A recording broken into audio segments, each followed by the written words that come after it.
പൂനേന്ദ്ര നാട്ടിൽ നിന്ന് ഒരു പാർസൽ വന്നിട്ടുണ്ട്. വൈചേട്ടൻ കണ്ടിട്ടില്ല അങ്ങനെ ഈ പറഞ്ഞു പെരുപ്പിക്കാൻ പറ്റുന്നതിൽ ഏറ്റവും നല്ല കഥ പറച്ചിലുകാരൻ ആരായിരിക്കും?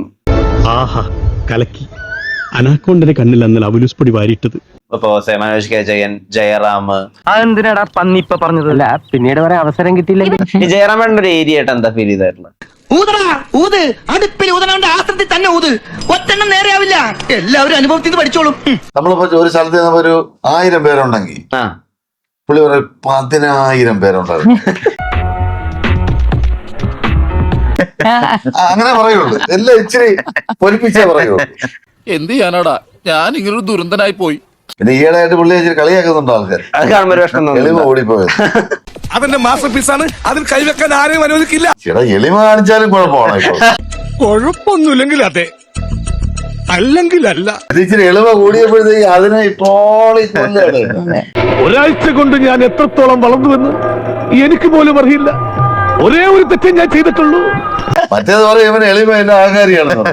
ഇവിടെ എന്നെ പോലെ ആത്മാർത്ഥതയുള്ള ഒരു കലാകാരന് മാനമര്യാദയ്ക്ക് ജീവിക്കാൻ ഒക്കത്തില്ലെന്ന് ഇന്ന് എനിക്ക് മനസ്സിലായി.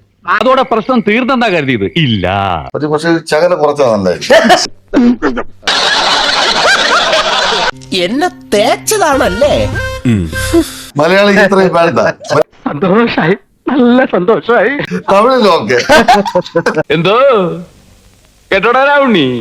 ജഗദീഷന്റെ ഒരു സൈഡ് എന്തായിട്ടാ ഫീൽ ചെയ്തത്? എല്ലാത്തിനെയും കുത്തും ഞാൻ, നേരത്തെ കുത്തും ഞാൻ. സ്വന്തം കാര്യം നോക്കാൻ പെടുക്കലാണ്. പിന്നെ ഞാൻ നന്നായിട്ട് നോക്കുന്നു പറഞ്ഞ അങ്ങനെ ഇരിക്കും. അതുപോലെയാണ് ജഗദീഷ് ചേട്ടൻ. എന്ത് ചെയ്യാനാ, അതെന്റെ തൊലിയുമായിട്ട് ഇഴുകി ചേർന്ന് പോയി. അനുഭവം ഉണ്ടോ അങ്ങനെ? അനുഭവം ഉണ്ടോ? അതേ ഉള്ളൂ. കേറിക്കോടാ കേറിക്കോ, എന്റെ നെഞ്ചത്തേക്ക് എന്നെ കേറിക്കോ. മനോജ് കെ ജയന്റെ ഏരിയ എന്താ കഥ പറച്ചില്? എന്നെ വെറുതെ വിട്ടൂടെ. മനോജിന്റെ കഥ പറച്ചിലെന്ന് പറയുന്ന അവൻ പബ്ലിക്കായിട്ട് അങ്ങനെ ഒരു ഇന്റർവ്യൂവിൽ വന്നിരുന്ന അങ്ങനെ കഥയെന്നും പറയുന്ന ആളല്ല. എന്റെ കാര്യം രക്ഷപ്പെട്ടു, ഇനി നിന്റെ കാര്യം അത് നീ എങ്ങനെയെങ്കിലും ശരിയായി. മുകേഷ് ചേട്ടന്റെ ഏരിയ ആയിട്ട് എന്താ ഫീൽ ചെയ്തിട്ടുള്ളത്? കുറച്ച് സമയം എടുക്കും, ഏരിയ കുറെ കിടക്കല്ലേ. നമ്മള് നടന്ന സംഭവം പിക്ചറൈസ് ചെയ്യും. മറ്റൊന്നും വേണ്ട, നിനക്ക് പറ്റിയ അബദ്ധങ്ങൾ മാത്രം കുറിച്ചിട്ടാ മതി. അത് തന്നെ ധാരാളം ഉണ്ടല്ലോ. കഥ പറയും. നമ്മൾ അതിലോട്ടങ്ങ് ചെല്ലും. ഞാനൊരു കഥ ഉണ്ടാക്കും, അതേക്കും എനിക്ക് ഉറപ്പാണ്. സംഭവം നടന്നതായിട്ട് നമ്മളങ്ങ് വിശ്വസിക്കും. ഈ കൈ കൊണ്ട് ഇങ്ങനെ തള്ളി തള്ളി വിന്റേജ് ബൈച്ചേട്ടന്റെ ഒരു സ്വഭാവം ഉണ്ട് തോന്നിയിട്ടുള്ള കഥ പറച്ചിലാരൻ ആരാ? അത് ഞാനായിരിക്കും. ചുരുങ്ങിയ ദിവസം കൊണ്ട് നീ അത് തെളിയിച്ചു. അല്ല, കള്ളൻ. എന്റെ ഫ്ലവർ ഒന്നുമല്ലോ, അവന്റെ ഫ്ലവർ ഭയങ്കരമാണ്. അപ്പൊ സാറ് കള്ളന് കഞ്ഞി വെച്ചവനാണല്ലേ? അല്ല, കള്ളനെ കൊണ്ട് കഞ്ഞി വെപ്പിക്കുന്നവന്. ഫിറ്റ്നസ് ഉപദേശങ്ങളൊക്കെ തയ്യാറുണ്ടോ ആളുകള് ഈ വേഷത്തിൽ?